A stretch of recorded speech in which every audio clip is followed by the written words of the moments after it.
ازيكم حبايبي؟ عاملين ايه؟ يا رب تكونوا بخير. كل سنة وانتم طيبين. طبعا بمناسبة عيد الغطاس النهاردة عملت قلقاس.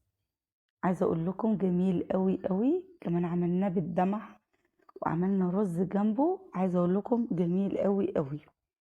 يلا حبايب قلبي نقول الطريقة مع بعض. هنا اول حاجة طبعا ده شكل القلقاس بنجيبه، ده مليان في السوق. تمام، بتشتري كيلو او 2 كيلو براحتك، دول 2 كيلو. طبعا انا غسلته كويس جدا، وطبعا بفوطة مطبخ او بمناديل مطبخ بتنشفيه عشان تقدري تقشريه. انا طبعا قشرته بالطريقة دي.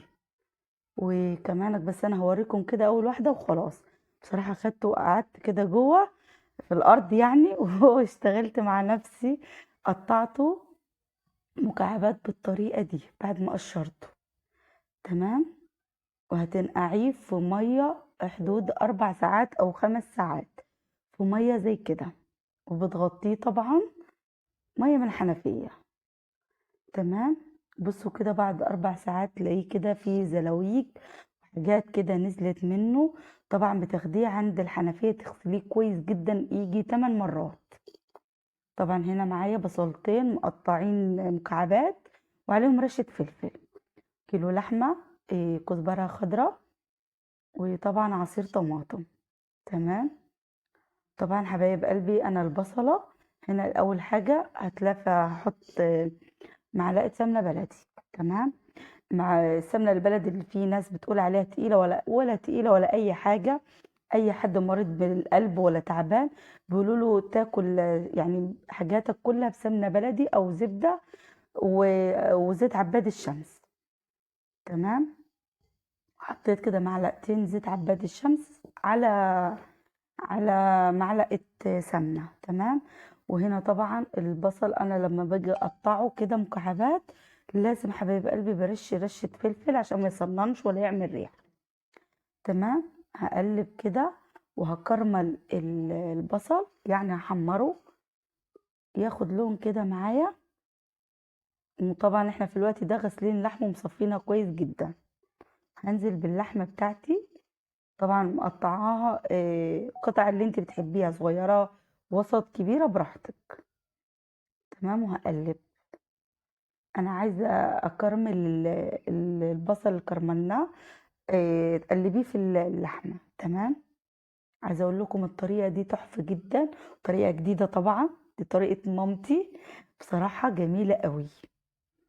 بصوا هنا معايا حبهان مطحون، ده اللي انا بحطه في الدمعة، مش بحط اي بهارات تانية. وزعتر مطحون عشان الدمعة ما تغمقش مننا. تمام، واوراق الغار مطحونة. تمام، مش هحط اي توابل تانية خالص.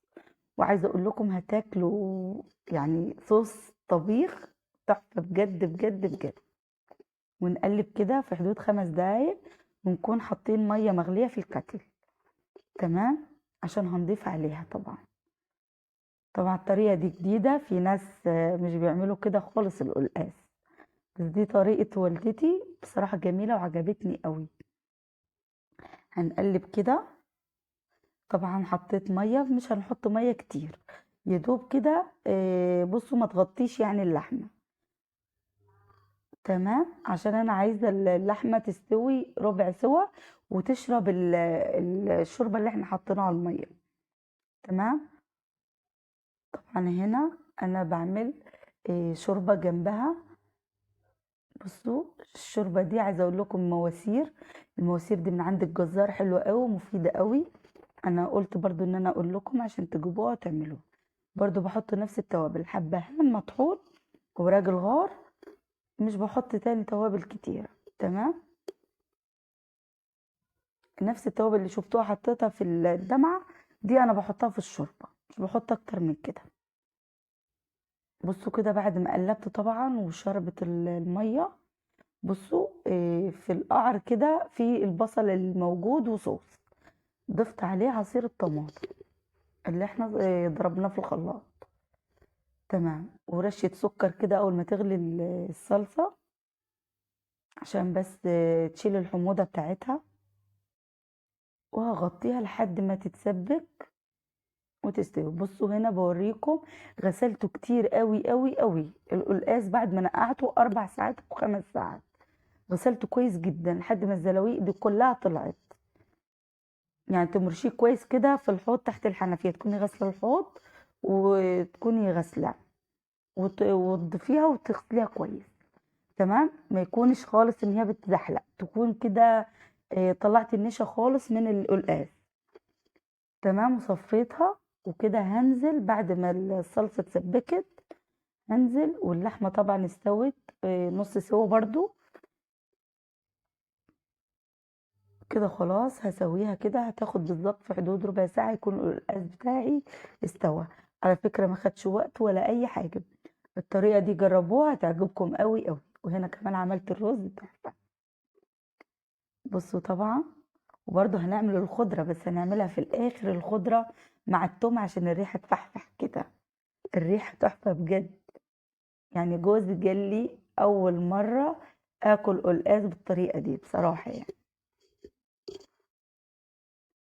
تمام، بعد طبعا القلقاس ما يستوي وتحسيه كده اتهرس كده، طبعا حطيت الملح. تمام، هنا طبعا هنزل بحبة توم كده مفرومين وعليهم رشة كزبرة ناشفة، وهنزل بيهم برضو في معلقة زيت ومعلقة سمنة.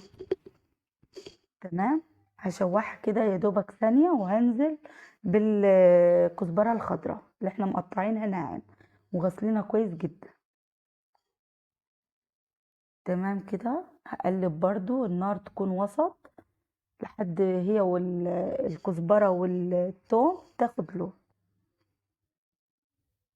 تمام كده، حط اللايك يا قمر. وكده اول كده ما تلاقي التومة اصفرت كده خلاص طبعا، والكزبرة غيرت لونها كده خلاص، دي الطشة. طبعا في الوقت ده القلقاس بتاعنا استوى، هرستها كده اتهرست معايا كده خلاص.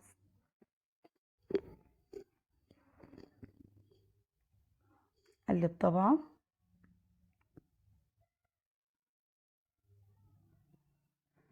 بصوا الطشة دي تحفة على فكرة، الطشة دي جوزي أكل منها تحفة بجد بجد، عجبته. قال لي طعمها خرافة من قبل ما أصلا أحطها في القلقاس. تمام كده 5 دقايق وكنت خلصت وغرفنا كمان، وعايزة أقول لكم تحفة تحفة بجد. بصوا القلقاس بيتهرس زي الزبدة، زبدة بجد. إن عجبكم الفيديو حبايب قلبي لايك وشير وسبسكرايب تفعيل زر الجرس، والمشتركش في قناة الجرس اشترك. اشوفكم على خير ان شاء الله في فيديو جديد. باي باي.